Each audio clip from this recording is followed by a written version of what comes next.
Captain's log. Captain's log. Captain's log. Captain's log. Captain's log. Captain's log. The motel tried to kill me! The motel tried to kill me! The motel tried to kill me! I'm so good at guitar, it's a wonder I'm not swimming in pussy right now. I'm just saying. So interesting. Are you fucking done, please? Do I own General Motors? Or do I own Lamborghini, Ferrari, Chevrolet? What do you own? With the written understanding that if anyone comes up and makes a physical assault at me, that I will kill them dead at their expo. Non-negotiable. You think that you'll be able to handle me? Then that's on you. No! No! No! No! Hey King, thanks for clicking on the video. I hope you liked that little opening I put together. I had a lot of fun with that. But anyway, over the course of 2023, I found myself getting invested in several individuals online known as lolcows. There's just a lot of content circulating about these guys. No joke, there is tens if not hundreds of hours of this stuff because a lot of these guys have been in the game for a long time and none of them know when to quit, but that is perfectly fine with me. In this video, I'm going to go over my top 5 favorite wacky guys on the internet, give them a brief summary, and hopefully inspire you to look into some of them if you haven't already. If you're already indoctrinated, however, you can compare your own top 5 to mine. Let's get this started. At number 5, we have Chris Chan. Now, it may come as a bit of a surprise to see Chris at the number 5 spot, as he is the lolcow. Really the first to do it, and even being quite possibly the most documented person in the 21st century, if not all of human history, which is honestly incredible if you think about it. Chris is also really the only lolcow to break into the mainstream, with Tucker Carlson talking about him on Fox News after probably the biggest moment in all of Christory, when Chris completed his love quest on his dementia-riddled mother, Barb. Because Chris has been in the lolcow game for so long, there is an abundance of content for you to dive into. If you're looking for the most bang for your buck, so to speak, Chris is probably your best option. But he isn't any higher on my list because I hate Chris Chan with every fiber of my being. Now yes, Chris does have some absolutely hilarious moments, like a girl he was on a date with being stolen from him by a man in a pickle costume, when he tried to infiltrate the Kiwi farms with his disguise of Jenkins Jinkies, that's honestly my favorite one, and just the whole Sonichu comic stuff is really funny and great, but I just cannot get over how much I despise him. I 100% hate watch Chris Chan coverage. I would never give that fat piece of shit a view anywhere, but I suppose I should explain a bit of where this vitriol comes from. I already mentioned how he finished his love quest on his mom, which for the probably 0 people who don't know what that means, it means that he assaulted his mother multiple times. Now, when you begin to look into the Chris Chan story, you'll find that Barb really wasn't the best person to ever walk the earth, but my god, I don't think anyone really deserves that. I mean, every 3rd day is what Chris Chan said he did to her, and it is just plain vile. Then just to add to the pile of filth, Chris received essentially a slap on the wrist for this, spending about 2 years in jail, but not being put on a registry or a watch list, and there's also no protection order for Barb or anything. Personally, I feel he should have been given much more time in jail and actually put him on an offender registry where he belongs. But then, after all of that, this piece of trash known to the world as Christian Weston Chandler has the gall, the nerve, to call himself Jesus Christ, or well, he says Jesus Christ Chan Sonichu Prime, and say that he's the Messiah returned to Earth. Now, I know for a lot of people, they may not care about that very much, but for me personally, it really just rubs me the wrong way. I just don't appreciate my beliefs being blatantly disrespected the way that he does constantly. Like when he compares being kicked out of an anime convention to the persecution he faced all those millennia ago in Rome, it just makes me want to wring his neck. Ultimately, Chris Chan isn't unique in the fact that he is a terrible person. Most lolcows are objectively bad people, but Chris is the only one that I genuinely despise to this level. But hey, at the end of the day, that's what makes him so interesting and entertaining. His entire life is a train wreck that is very difficult to look away from. And since I do watch every video that Smokey MCC makes on him, he has to take the number 5 spot. At number 4, we have Tony Chase. Now, my boy Tony is special because from what I can tell, he's not really a bad person. He has a job, his own house, and as far as I can tell, he hasn't hurt anyone. And he isn't a rampant degenerate. No, instead, Tony is just crazy. Like, actually crazy. See, his big thing is his ongoing conflict against the United States government as a whole, whom he's been trying to get in court for a very long time. But in particular, his nemesis is an entity known as the Satellite Man. See, the family of Tony Chase was extremely wealthy. I mean, he owns all the companies you heard him mention in the opening and many more. However, the United States government has stolen all of that from him and sent the Satellite Man to harass him by using a laser to zap Tony in the mouth and ruin his perfect teeth, choke his cat, and I just mean all kinds of stuff, really. Now you may be wondering, wow, why would the US government do such a thing to poor Tony? Well, the answer is very simple. See, Tony isn't of our race. Instead, he is a true hermaphrodite with a 36-inch you-know-what that contains gemstones inside of it, and that really bothers the government. I just want to be clear with you, this is a real thing that Tony Chase has said among many other things that he will use to take the US government to court. I'll be honest, Tony Chase is a lolcow that I only check up on occasionally, and is also the only one in my top 5 that I actually go to his channel on YouTube to see what he's been up to instead of a different channel that covers him. Now, do be warned, if you want to look into Tony, he spams videos, so if you subscribe to his channel, your subscription feed will become about 90% Tony Chase. But the video titles are just fantastic on the Tony Chase I'm Not Gay Not Never channel. I mean, come on, how can you not love CDC needs to arrest the satellite controllers for mutilation crimes in America, penis crimes in America, and you want to fight me, Canadian president, are the one that has damaged my face and teeth. There's just a comma at the end of that one with nothing else after it. I just find Tony to be incredibly entertaining. For a while I was thinking he may be doing this ironically because some of the stuff he does is just so crazy, but he's been at this for like 5 years and has been extremely consistent the entire time, so I'm thinking it is real. One last thing I will say about Tony is that he does seem to be fairly well adjusted, all things considered. He does have a job, as I mentioned earlier, and he's made videos where he's out in public golfing, and he does seem to have a genuine talent for making pizzas of all things. So that is way more than any other lolcow can say, so that is worth something. Keep fighting the good fight, Tony. Number 3 is going to be Jason Blaha.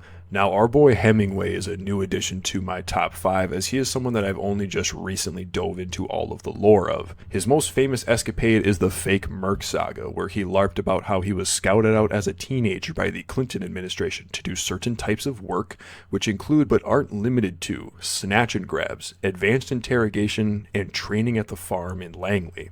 Now, people very quickly seen through the LARP, as Blahino is a 5'4"-ish pudgy manlet, and all the stories he told were completely fake sounding.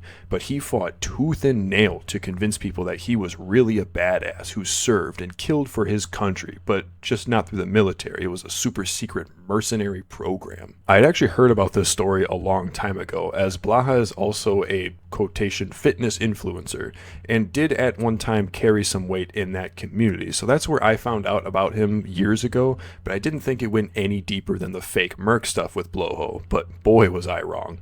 I'll give a shout out to a channel called Natural Hypertrophy. This man uploads a lot of different stuff, mostly fitness related, which again is how I first found his channel. But it was a few months before I discovered that NH for Short has a 22-part series just going over all of the mints on Jason Blaha, as NH is basically Blaha's greatest nemesis. I ended up binge watching all of the available episodes. They truly opened my eyes to just how hilarious the story of Jason Blaha is.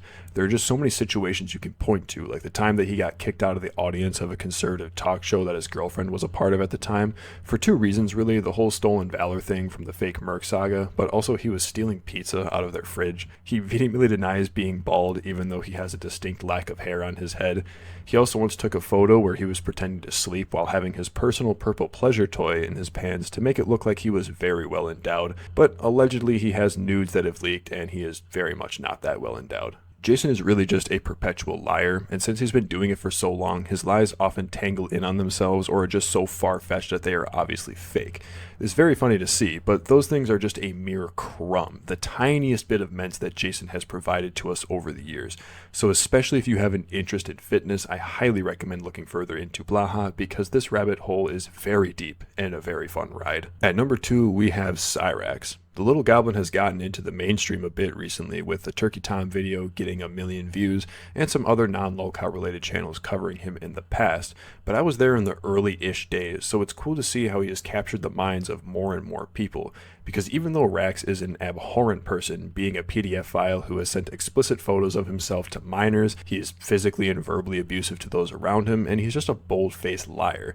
His story is still extremely entertaining, with so many twists and turns, and by far the best freakouts. Besides all of the horrible things I mentioned about Cyrax, he is also a music producer, in quotations of course, an artist, again in quotations, and a professional e-racer, you guessed it, in quotations. Everything Cyrax does is bad, and not just because he's new at something and is trying to learn and improve. No, he's bad because he lies, cheats, and steals to try to make it look like he's good at stuff. But he's so bad at lying, cheating, and stealing that it all ends up being terrible anyway. Cyrax has been battling a plethora of trolls for the last several years. He has lost every single battle possible, especially the fight he got into with the biggest troll, Music Biz Marty.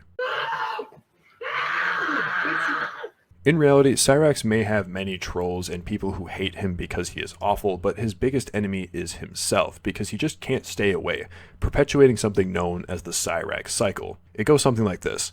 Cyrax creates a channel of some kind, whether it's YouTube, Kick, Twitch, or something. He uploads on it a few times being quite happy, saying how he's doing this for the fans and he's not going to let the trolls hold him back. The trolls find the account, most of the time they get it banned. Cyrax does a stream, usually on Facebook, something along the lines of calling out the trolls or breaking the silence or something like that, where he angrily yells at the camera saying that the trolls have been putting his family in danger and that he's going to get them shut down. The names of the trolls will change every so often, like lately he's been going after his former stepdad, Gordon. But after that doesn't work, he will make another stream where he is fake crying, saying that he can't take this anymore and that the trolls are evil and that he needs to step away from the internet to, quote, starve the trolls of content, so they'll leave him alone. And then he will delete the account if it wasn't banned beforehand. Now, keep in mind that this entire cycle that I just laid out usually happens over the course of about 3 days, and it's funny every single time. I mean, the cycle has been ran through over 20 times, and we all know how it's going to end, but it's never not entertaining. But that's just the new flow of content from Rax. He has an incredible amount of lore to him as well, with some of the greatest moments being found on archive channels where you can get the info on the biggest moments like the Blind Billy saga, the story of where a channel called Mass Troll Mafia illegally entrapped him by pretending to be a 14-year-old girl,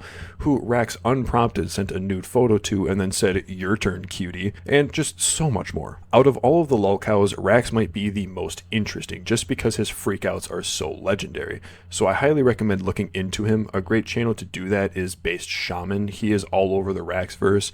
There's also CVG, who actually is often on the front lines having personal interaction with Rax in the past, along with some other characters from the verse like his grandma Sally and her boyfriend Ed. And if you want a pure unfiltered Rax experience, N-Word Boy is the channel to go to, as he is the main archiver of the Gremlin. Finally, we reach number 1, and that has to be none other than the gothic bad boy himself, King Cobra JFS. Josh really captured my attention when I first discovered him, not because he's extremely exciting or anything. In fact, he's quite boring in his videos, but the appeal of him is with the times that he isn't boring. Let me expand on that a little bit. Josh's content is very simple. It boils down to him either cooking something, doing a food hack and or review, responsing to something, or just plain chillin', where he just says whatever comes to his mind. Usually topics of trolls and gender relations come up. All of his content is completely unedited, so there is a lot of dead time where he isn't really doing anything, but every so often there is a moment of just pure gold. My personal example of this is one time I had a King Cobra chillin' video playing in the background while I was playing Borderlands or something, and it was not long after the tragedy that took place in the Texas school. Cobra had been silent for a solid minute, if not more, when out of the blue he says, and I quote, "I hate school shooters more than I hate my trolls." After revealing that revelation to us, he fell silent again for a while, but in that moment, that was the funniest thing I had ever heard, just because of the absurdity of it. But that's what you get with Cobra. He's like painting for gold. You're going to get a lot of garbage, but when you strike gold, it is beautiful. However, if you don't feel like looking for the gold yourself, which is completely understandable, there is a multitude of channels that get straight to the good stuff, so to speak. The main one being Boglum Chronicles. He takes hours of content and makes it watchable. But Cobra also has some fantastic sagas, like when he worked at Wendy's, the Liquid Cobra saga, and he also has some great side characters like Homeboy Scotty, rest in peace, all of which are detailed well on the Bite-Sized Cobra channel. And for those who want a more analytical and commentary focus, Seizure Robot and Kiwi Tapes are great channels for that. King Cobra JFS is my favorite lolcow. He was entertaining without being a bad person. The worst you can say is that he's extremely irresponsible in general, and that he's not very considerate of the people around him, which is a far cry from being a literal predator going after children or assaulting old women, or just being a general public nuisance. So I don't feel any type of negativity towards him. It's not hate watching him like I do with Chris Chan, and it isn't being entertained by a bad person getting bad things happen to them like Cyrax. No, it's just pure entertainment from a silly little guy on the internet. If anything, the only negative feelings I would have for Cobra would be frustration or sadness that he's driving himself into an early grave with his many addictions, including alcohol and air duster. But the gothic bad boy has been going strong for quite some time and is still kicking, so here's hoping that he doesn't biff it here in 2024 and can make it to see 2025. That's all from me. I've been Cody B. Hope you enjoyed the video. I have plans for several more lolcow related videos, so keep an eye out for that and let me know who your favorite lolcows are. We'll catch you in the next one. Have a blessed day, and peace out.